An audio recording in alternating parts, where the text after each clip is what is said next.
guys, today we're going to be tying up the ever popular Prince Nymph fly pattern. Today's video I'll be tying on a Togens curved nymph hook with a 2x gap in size 14. To that I'll be adding a Togens tungsten premium bead in gold. These ones are size 1/8 to match up with the size 14. Be using UTC 70 thread in red. Be adding some ultra wire in gold, size small, for the ribbing section of this fly, and then some lead wire in 0.015. Add a little bit of weight to this fly and help keep it on the bottom. Be using some peacock herl, 2 strands of this for the body of this fly. For the tail section, typically this tied with a brown goose biots, but I'm going to do a little bit more of an attractor pattern using red. And then for the wings, we'll be using some white goose biots. For the hackle, I'm just using some pheasant hen feathers. I'll strip the left side of these feathers, and then it just makes it a little bit more sparse and easier to wrap that hackle. This Prince Nymph pattern originated back in 1930, I believe, by a guy named Charles Prince. It has lasted the test of time and has been a super popular stonefly nymph imitation. Great for moving water, as well as I've had a lot of success doing a retrieve in the shallows with this on either a full sink line or an intermediate sink. It's imitates, the stonefly nymph, but can also be taken for a caddis pattern, sometimes even a mayfly, but I think more than anything it's a great attractor pattern. Every fly fisherman should have a few of these in their box. I've wrapped a number of lead wraps just up behind this bead, and I find when tying in the lead it's easiest to make some figure 8s with your thread, lock it into place, and then you go over it with some thread wraps to make sure that the thread doesn't get buried in between those coils of it. And then we're just going to build up the taper behind that lead so that it's a nice seamless transition for when you wrap the body with your peacock herl. At the tail section here, I'm using a couple of goose biots in red. Like I said, typically these are tied with brown, but I want this one to pop a little bit. I tend to use some of the goose biots up near the top of the feather as they're a little bit thinner profile. And then for the wings, I'll be using some goose biots that are a little bit wider, kind of from the stem of the feather itself, and that will just be a little bit more of a prominent wing.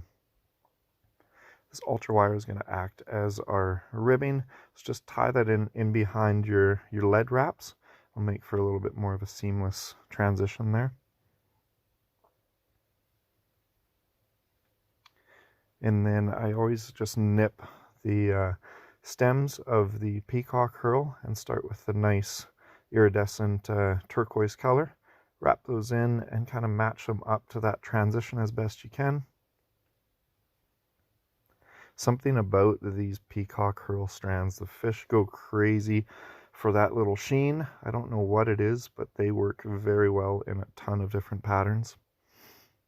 And then it will add the wing goose biots up near, just behind the bead here.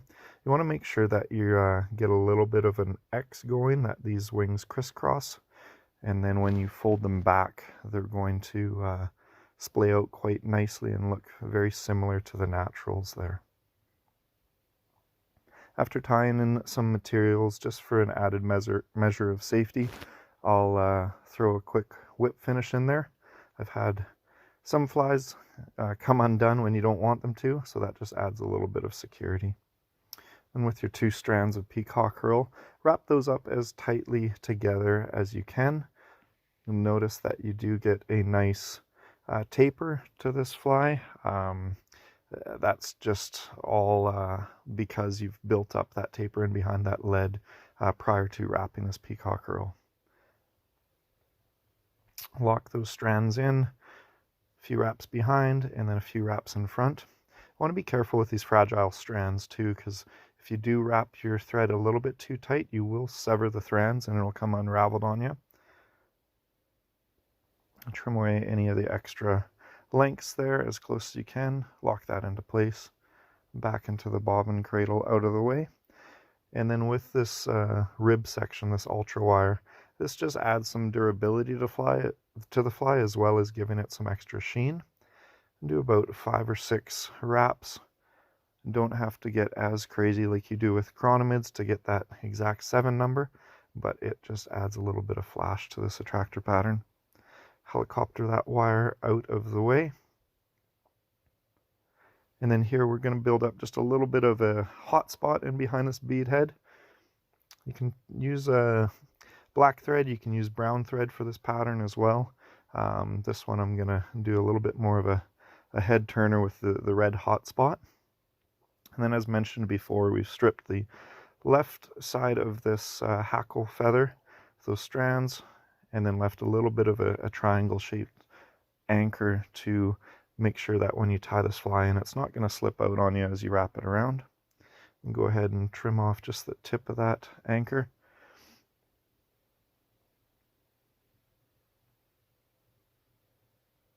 It's always good to have some very detailed scissors for this pattern. I love the razor scissors from Dr. Slicks. Togens has a really nice pair as well.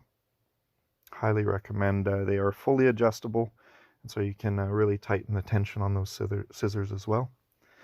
Give that hackle just one full wrap. Keep the fibers nice and sparse, and then nip off the stem as close to the thread as you can. Moving those back, we're building up the hot spot just a little bit more, and then you'll wrap on top of those goose biots and try to get those wings to splay out to either side as best you can.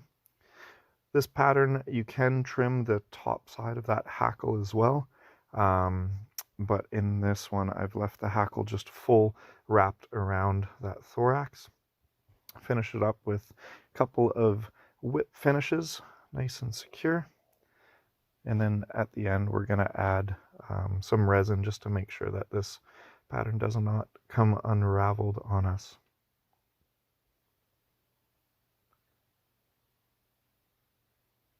Try to keep those fibers, those goose biot tails, from curving around the base of the hook there.